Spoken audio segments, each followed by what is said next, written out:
Welcome back to our journey through the letter of 1 Timothy as we trace the argument using the technique known as bracketing. We come today to 1 Timothy chapter 6 verses 3 to 10. To remind you of where this fits into the total argument of the letter, chapters 5 and 6 deal with instructions to Timothy about how to respond or deal with 7 groupings or categories of people within the church in Ephesus. And today we are here. Specifically, it is Paul instructing Timothy about how to deal with false teachers.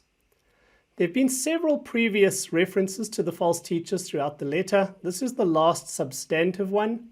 He ends in verses 20 and 21 of chapter 6 with a final passing reference. But this really is the last time Paul will address them in some sort of detail.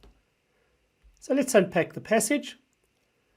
As I see it, the passage anchors around 2 alternatives, in other words, an either-or relationship. And I think the heart of this comes right here at the end of the first paragraph and the start of the second paragraph. Both of them make reference to godliness, seemingly a reference to religiosity or religion, devotion, etc. And the first one is talking about people who see godliness as a means of financial gain. They are looking to profiteer out of spirituality.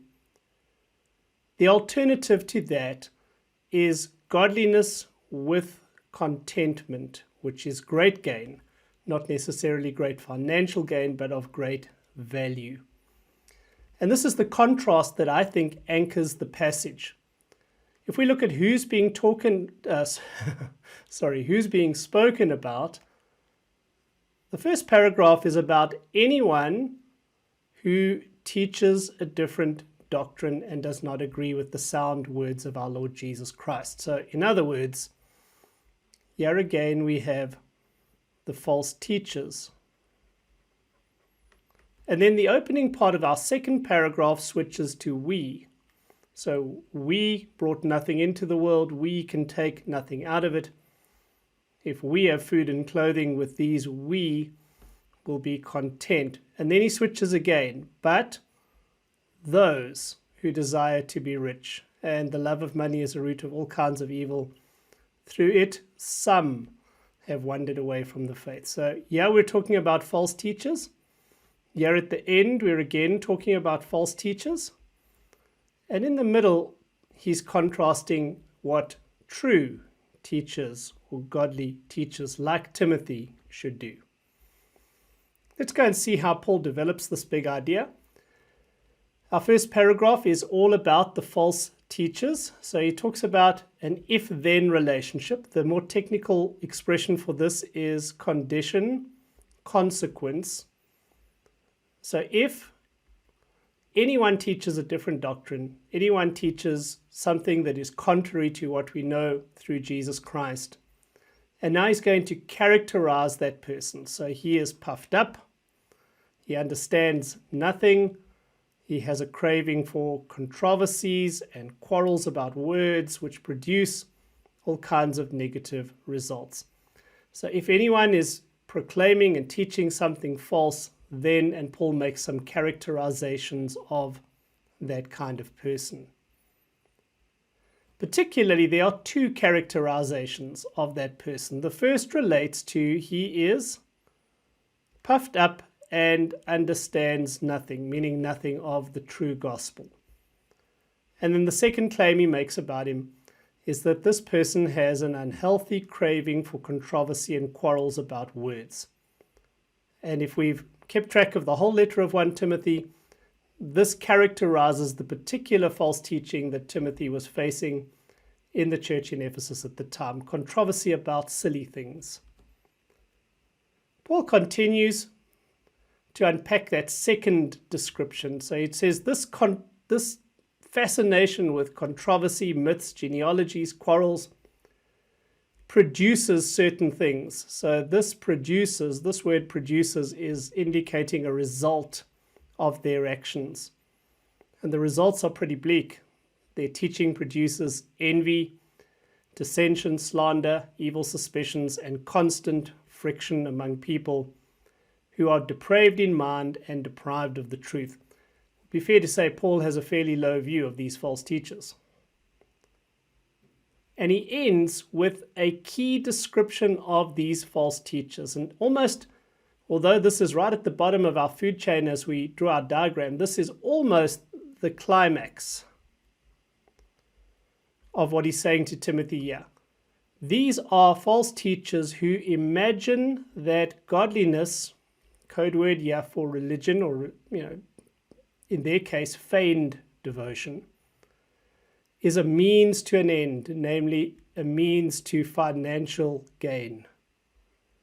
So they're trying to profiteer by pretending to be teachers of the truth. And one immediately thinks in our modern culture of many who do this from the gospel today, profiteering, treating the gospel as a means of personal financial gain. But this is not what Paul thinks Timothy should be doing.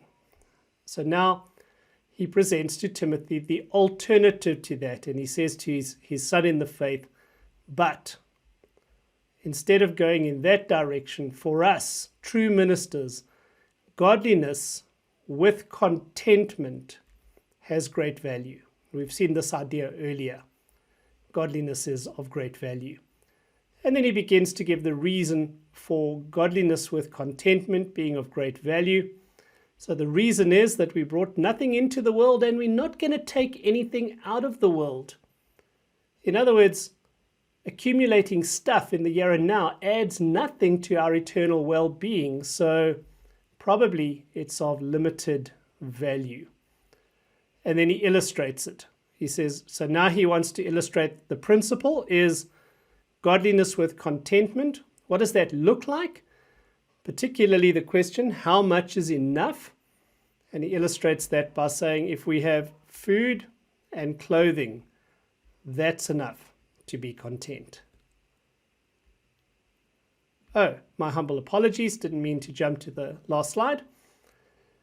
And then he unpacks this contrast with the false teachers, and he makes an assertion about them. So the contrast is between ministers who are godly with contentment and others who he describes as but those who desire to be rich. So we're back here to these people, the false teachers, who see godliness as a means to profiteer.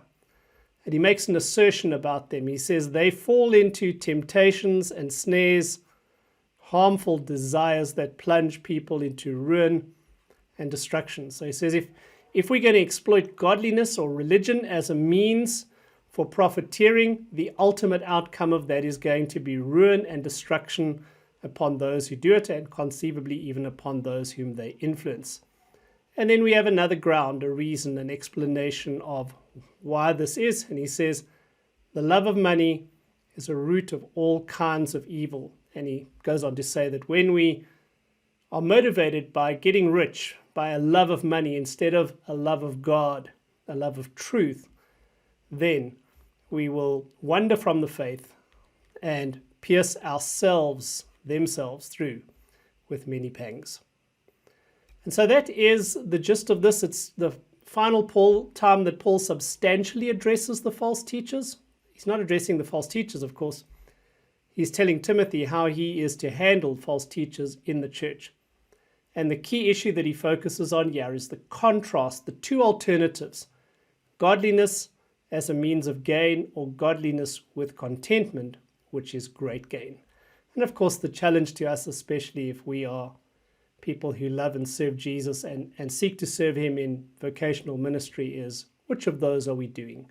Godliness with contentment, which has great value, or godliness as a means of gain, which ultimately will lead ourselves and many others to destruction.